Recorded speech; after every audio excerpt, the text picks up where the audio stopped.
I report messages from the Legislative Council returning the Workers' Compensation Legislation Amendment Bill with amendments and the Safety Return to Work and Support Board Bill without amendment.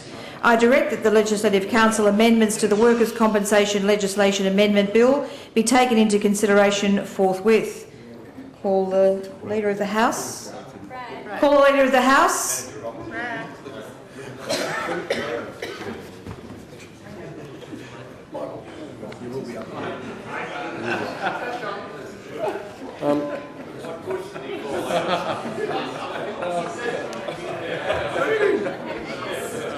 Standing up.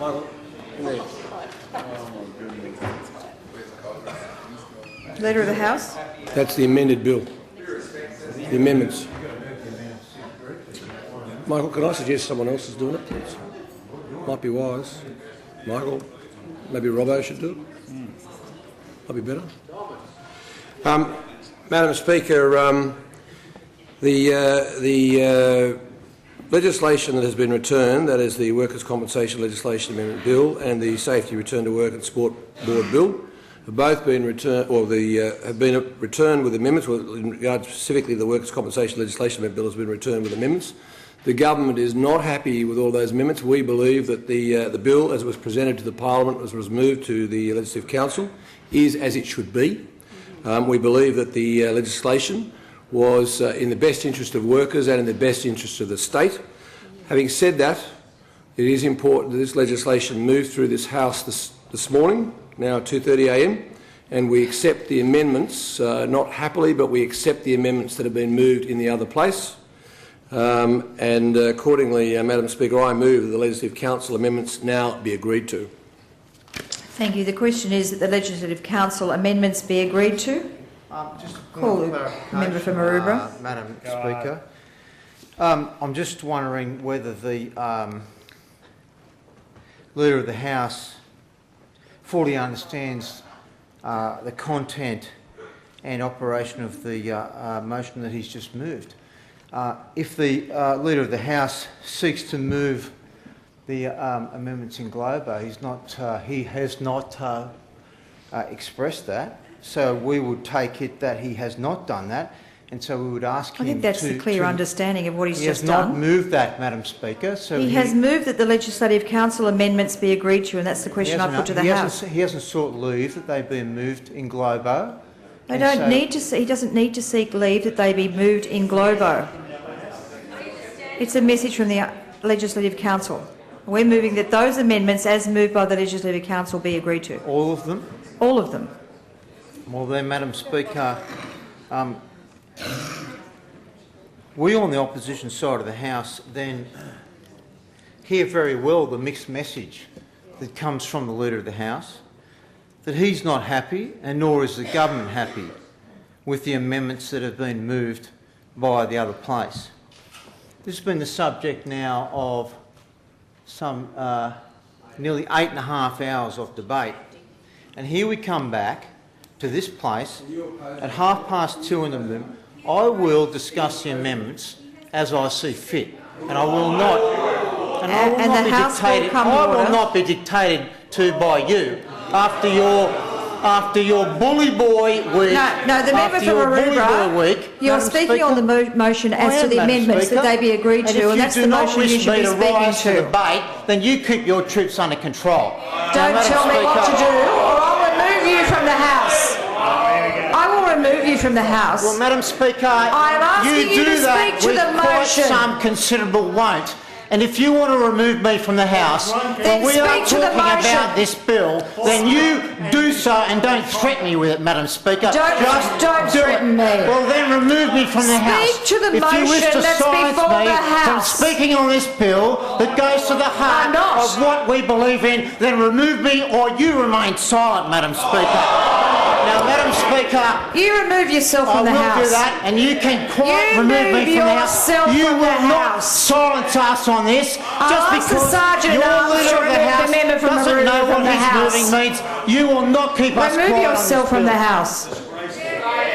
Can you find a over Speaker on that side? There is a question before the House. Right, yeah. The motion is that the Legislative Council amendments be agreed to. I call the Leader of the Opposition. Hopefully he can speak to the motion without threatening the Speaker. You are kidding, Premier. You are kidding. Member for Toongabbie, Leader of the Opposition. Madam Speaker,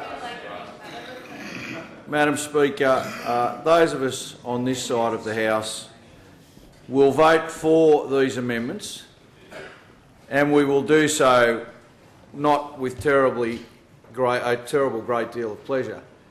These amendments are in many ways do nothing for the betterment of this bill. They do not improve what is one of the most appalling attacks on workers in the history of this state when it comes to workers' compensation payments. They do not address in any way the deficiencies that have been laid bare throughout this whole debate when it comes to the way workers are going to be treated. And whilst probably the most appropriate way to describe this bill now is it was a pig, it is now a pig with lipstick, but it still remains a pig. This bill, even with those amendments, Madam Speaker, does not in any way, shape or form alleviate or excuse those on the other side of this chamber for what they are doing. This bill and the way the Leader of the House has moved these amendments is, I would argue, less than appropriate, but that is his choice and so be it. But in no way, shape or form should anyone leave this House with a view that in some way those of us on this side think that this bill is either appropriate, that this bill deals adequately with injured workers, or this bill corrects all those points that were highlighted by all of us either in this place or the other place in the opposition. The Labor Party is disgusted by the behaviour and of some people in the way that they have sought to make out that this somehow improves this bill. And it was very telling, Madam Speaker, throughout the whole debate that there were very few of those on the other side that had the gumption or the intestinal fortitude to actually participate in this debate.